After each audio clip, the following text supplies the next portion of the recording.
love having breakfast for dinner, and this is a really great dish I'm going to show you that's easy to assemble and you can make ahead of time. So I've got the eggs and we're ready to go back to the kitchen.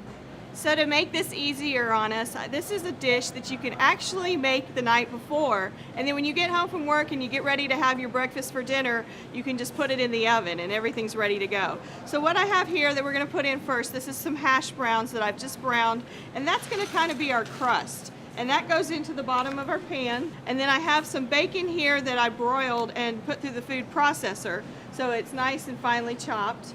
And there's your base. So for our liquid, I have 6 eggs and about a cup of milk.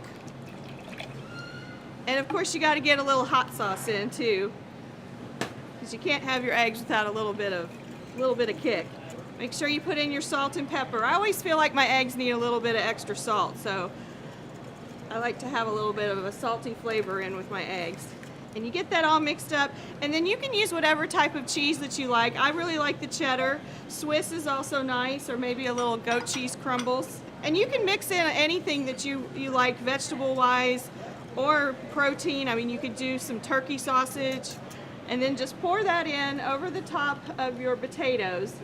And your potatoes are going to mainly stay down in the bottom of the dish because they'll fall when they start to bake.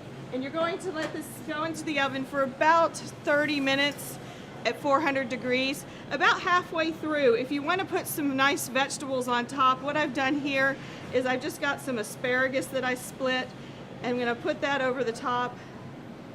And when you have had this in the oven for about 10 or 15 minutes, they won't sink, so they'll sit up nice and pretty on top of your plate.